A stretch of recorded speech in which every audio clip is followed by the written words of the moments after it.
Eu tinha cortado relação com a minha família. Eu percebia que eu sempre tive muita raiva em muitas coisas. Eu olhava e falava assim, mano, será que eu sou estranho?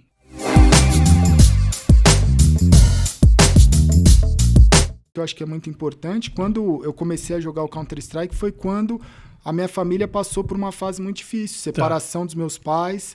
O meu pai, a empresa do meu pai estava quebrando, então a gente começou muito de baixo. Eu nasci na Vila Formosa, Zona Leste aqui. É um lugar onde, cara, tem de tudo, né? A Zona Leste tem as pessoas que estão ali batalhando, tem pessoas que já estão um pouco melhor de vida, que conseguiram alguma coisa e continuam na Zona Leste, vai ali para Anália Franco, Tatuapé. Então a gente era da Vila Formosa, aí meu pai tinha um negócio dele, começou a ir muito bem, ele ganhou bastante dinheiro, mas não sabia muito fazer a gestão desse dinheiro. Que era o quê? Negócio do quê? De produtos de papelaria. Tá. Ele inventou o papel de carta.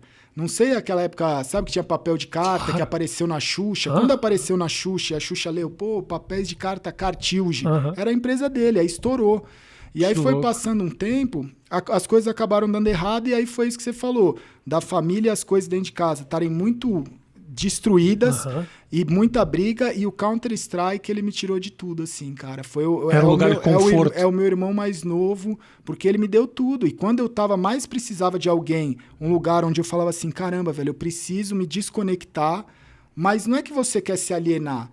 Ali no jogo, eu encontrava a relação com amigos que eu estava fazendo, eu encontrava uma forma de eu me desconectar com as coisas ruins que não era para eu sentir, né? Quando você tem pais que estão brigando ali com uma relação, às vezes você tá na pré-adolescência. No fundo não tem a ver com você, Não tem a ver com você, né? Então eu acho que o Counter-Strike, logo de cara, ele me deu isso, e um diferencial que foi muito grande é que, como tudo isso acontecia em casa, eu tinha que, de alguma forma, me desconectar de um ambiente que estava ali próximo e me concentrar no jogo.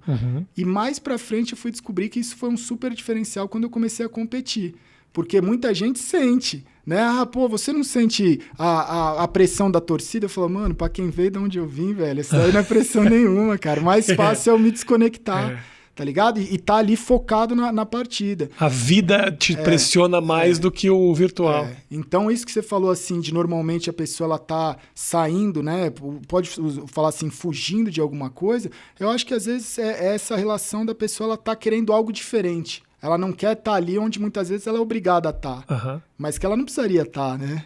Como que... Eu assisti um pouco das tuas conversas com a galera do Flow lá e tal, e você tem um relacionamento muito honesto, você é um cara muito sincerão, assim, isso é um negócio muito legal. E eu acho que o teu público saca isso, né, cara? Tem um relacionamento que eu vejo, tava olhando algumas lives tuas gravadas, assim e tal, que é um relacionamento muito sincero com aquela galera que te segue. Você, de vez em quando, não se sente um pouco exposto, ou isso realmente te preenche, assim? Eu tenho a tranquilidade de saber que é algo que, quando eu comecei a fazer live, eu olhei, era o pior momento da minha vida, literalmente. E quando eu comecei a fazer, eu já estava passando pelo tratamento de depressão, já estava ali no momento onde eu sabia, porque tem muita gente que procura e fala assim, eu quero fazer live, eu tô mal, tal. Eu falo, cara, quando eu comecei a fazer live, eu já estava sendo, né, uma pessoa, já tinha sido clinicada, eu já estava medicado, eu estava passando pelo processo de você se curar, né, e usei como forma de terapia. Quando eu liguei Te ajudou, não era o remédio. Não era o remédio, era uma terapia, era uma forma de terapia para eu estar com pessoas. Porque quando você entra em depressão, você quer se isolar. Quando você entra em depressão e você tem pessoas ao seu redor, cara, vira uma zona de conforto. Não tem como falar que não. Se você tiver com a casa, se você tiver com a comida, se você puder ficar no quarto o dia inteiro, você fica no quarto o dia inteiro e você não sai dali. No meu caso, eu tava sozinho. Então era um negócio de tipo assim, se eu ficar deitado, amanhã eu não tenho onde dormir.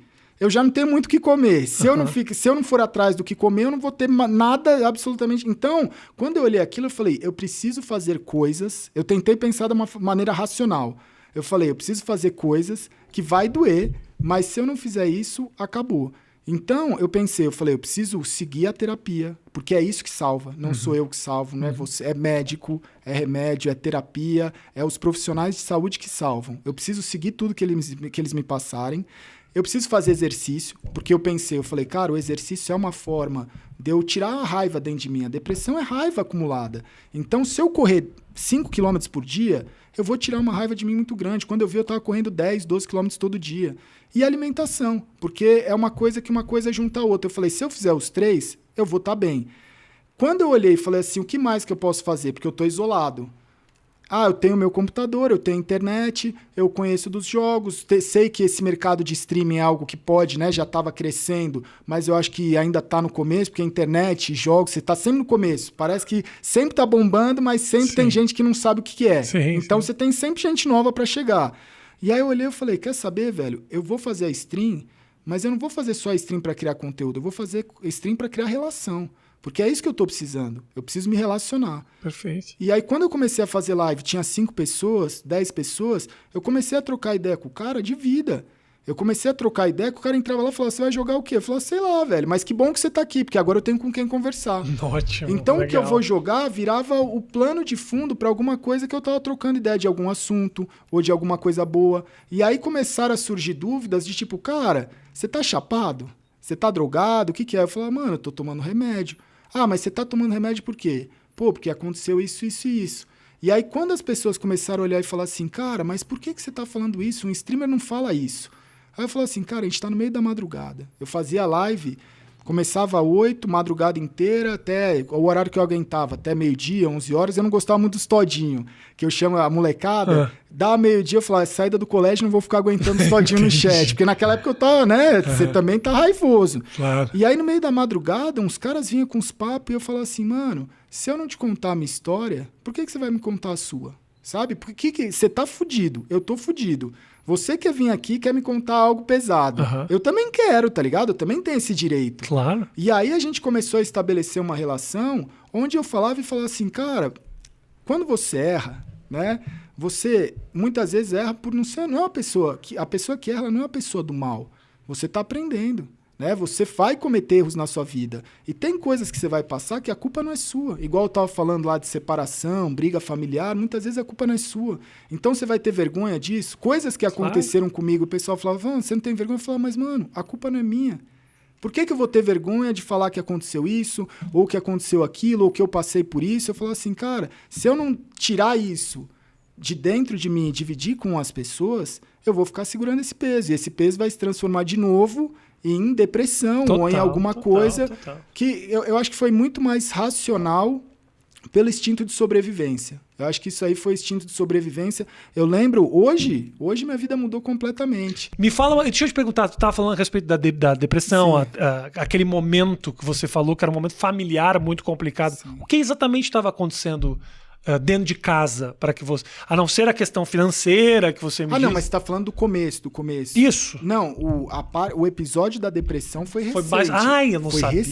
Foi recente, 2017. Ok. 2017. Que foi quando você começou a fazer o streaming. Foi quando eu comecei a fazer. Na verdade, eu já tinha começado a criar alguns conteúdos ali pra internet, mas já tava trabalhando nessa área de games que eu gostava, mas aí deu tudo errado. E foi isso que te deu uma afundada nesse momento? Cara, sim? Foi muita coisa, porque eu tava numa fase em que eu tava querendo descobrir o que eu queria fazer. Eu tinha cortado relação com a minha família, né? A minha família de sangue eu tinha cortado, porque eu comecei em 2017, eu tava num relacionamento e eu comecei a procurar fazer terapia, psicanálise. E aí na psicanálise eu comecei a mexer em muitas gavetas e coisas do passado, da infância, principalmente dessa parte mesmo de infância e pré-adolescência e coisas que como foram vindo à tona, que foram muito pesadas. Eu assisti no Flow, você falando, teve um episódio de abuso lá atrás. Então, assim, cara, abuso sexual, acho que o abuso psicológico, de você ser uma posse, né? De existir, eu acho que dentro da sua casa, coisas que você olha assim e você fala, cara, é muito... Hoje eu olho e falo assim, putz, velho, eu queria ter uma família em que eu olho e falo assim, uma relação te tira um pouco da... É a inocência mesmo. Depois Irmão, que você perde isso, a vida muda, cara. As experiências que a gente tem familiares na infância, como as que você passou, como os que todos nós passamos algum tipo de experiência, obviamente a tua foi muito dura e tudo mais, nos marca para sempre e cria e molda a nossa personalidade. É muito louco como a infância, ela basicamente ela pavimenta a estrada pro resto da tua vida. E por mais assim que eu sempre fui essa pessoa de buscar me relacionar e ter amigos, eu percebia que eu sempre tive muita raiva em muitas coisas. Eu sempre tive muita raiva, eu sentia muita raiva, eu tinha muita raiva. Minha mãe falava que eu tinha muita raiva com ela e ela não sabia o que era, sabe? Só que o seu cérebro, ele vai de alguma forma bloqueando aquilo, deixando aquilo de lado, colocando, escondendo aquilo para você mesmo. E eu acho que você vai passando isso, só que vai internalizando de uma forma que cada um tem um jeito. Então, eu olho assim e falo várias coisas. Hoje eu consigo entender as atitudes que eu tive na minha infância e na minha pré-adolescência, que eu falo, mano, que doideira, velho, não era culpa minha. Isso eu acho que é um negócio, porque eu virava e falava assim, mano, eu não quero ir pra balada. Quando eu era, tipo, sabe, negócio de matinê, eu odiava matinê. Eu odiava ver o relacionamento assim, tipo, eu nunca tive na época da pré-adolescência e da adolescência, aquele desejo louco de, nossa, eu preciso ficar com uma garota, eu preciso sair pra paquerar. Eu olhava aquilo e, de alguma forma, aquilo não me fazia bem. E eu não entendia o que era. E eu olhava e falava assim, mano, será que eu sou estranho? Né? Será que por que eu não sinto isso?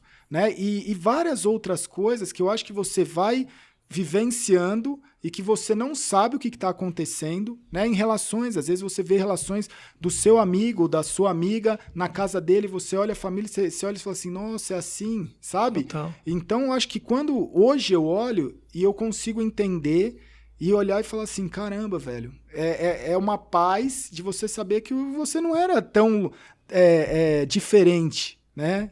Porque eu acho que a gente vive isso hoje o que eu busco, né, nas streams, na tribo, é você poder ter um lugar onde você se aceite. Que eu acho que é isso que muitas vezes as pessoas mais machucam. Ela olha aquilo e ela fala assim, putz, eu tenho que ser desse jeito, eu tenho que ser daquele jeito. E aí, eu acho que quem passa por isso mais sabe, assim, de você olhar e falar assim, caramba, velho, você não quer ser daquele jeito, muitas vezes você nem sabe o porquê que você é daquele jeito, a culpa não é sua, mas você não consegue, a sua cabeça, ela fez com que quase que apagasse, e aí através de um trabalho de psicanálise ou alguma outra terapia, você relembra e traz muitas coisas que é muito duro, mas eu falo assim, mano, que bom que eu fiz, sabe? Que bom que é um negócio em que hoje todo aquele peso, eu acho que ter essa lucidez de saber que é uma merda, que eu não queria ter passado, que eu não desejo pra ninguém, não é legal, não forma, acho que caráter, não forma a resiliência, é outra coisa. Sim. Tipo, cara, você... as coisas que me trouxeram até aqui, eu não gostaria que filho nenhum tivesse isso, mas é o que me trouxe até aqui.